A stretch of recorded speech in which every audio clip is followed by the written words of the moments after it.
சீரியல்களின் full எபிசோடுகளை Sun டிவியில் ஒளிபரப்பான உடனே எக்ஸ்க்ளூசிவாக சன் நெக்ஸ்டில் மட்டும் ஃப்ரீயா பாருங்கள்.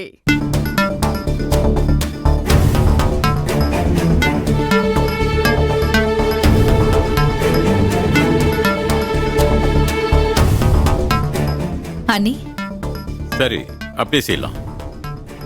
அம்மா ஓகே, நான் திரும்பி ஃபோன் பண்றேன். உட்காரு.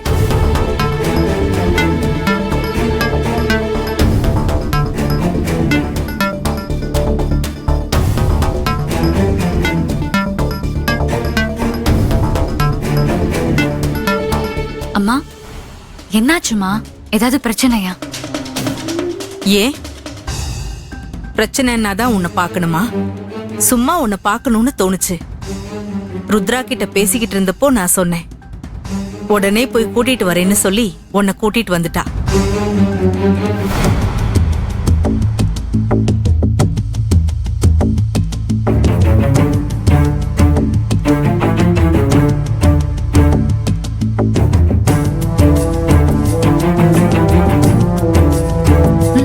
சொல்லுங்கம்மா.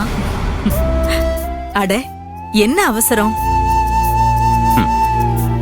கல்யாணம் ஆனதுக்கு அப்புறம் இப்பதான் உங்ககிட்ட தனியா உட்கார்ந்து பேசுறோம்.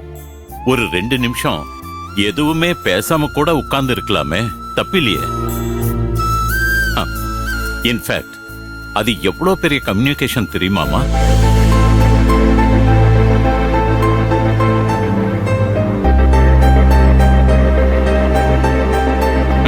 வார்த்தைகளோட உதவி இல்லாம ஒருத்தரோட மனசுல என்ன இருக்குன்னு இன்னொருத்தருக்கு ஈஸியா தெரிஞ்சிரும்.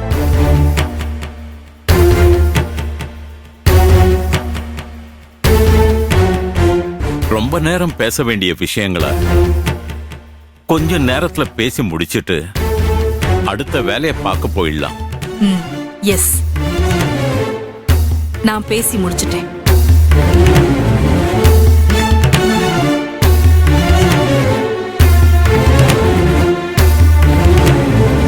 மதி கிட்ட பேசி முடிச்சிட்டேன். கன்க்ளூஷனுக்கு வர்றது மட்டும்தான் பாக்கி. நான் தான் சொன்னேன், நடந்துருச்சு பாத்தியா? அப்பா என்னப்பா சொல்றீங்க?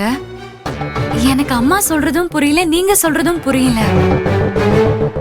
எங்களுக்கும் அப்படிதானே இருந்துச்சு. எப்படி? கல்யாண விஷயத்துல நீ உன் மனசுக்குள்ள போட்டு பூட்டி வச்சிருக்கிற விஷயம் என்னன்னு இதுவரைக்கும் எங்களுக்கு புரியாம தான் இருந்துச்சு.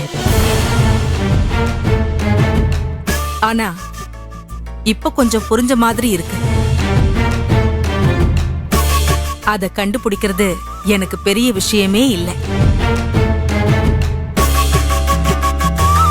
அதுக்காக உன்கிட்ட கேள்வி மேல கேள்வி கேட்டுக்கிட்டு உன்னை சிரமப்படுத்துறது எனக்கு பிடிக்கல மதி. அம்மாவை கேள்வி கேட்க வைக்காம நீயே சொல்லிடு.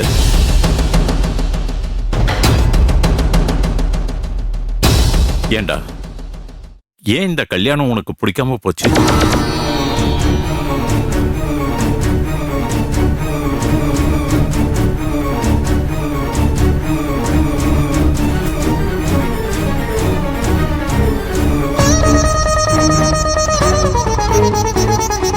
பிடிக்காம போச்சா? அப்படி நான் யார்கிட்டயுமே சொல்லலையேப்பா. மதி, உன்னோட நடவடிக்கை அதை சொல்லிக்கிட்டே இருக்கு.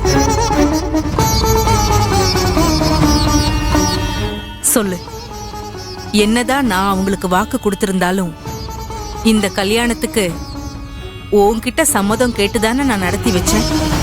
நான் சம்மதிக்காம விட்டிருந்தா உங்க மனசு சுக்கு நூறா உடைஞ்சு போயிருக்கும். ஏன்னா நீங்க என் மேல வச்சிருந்த நம்பிக்கை அப்படி. அந்த நம்பிக்கைக்கு துரோகம் பண்ணக்கூடாதுன்னு நினைச்சுதான் நான் இப்ப என் வாழ்க்கையை சிக்கலாக்கிட்டு உட்கார்ந்துட்டு இருக்கேன். எந்த பக்கமும் என்னால சாய முடியல.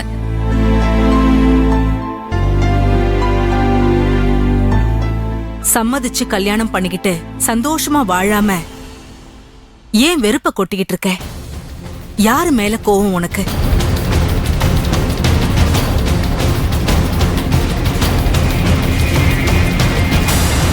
பெத்த அம்மானா எனக்கு தெரியும்.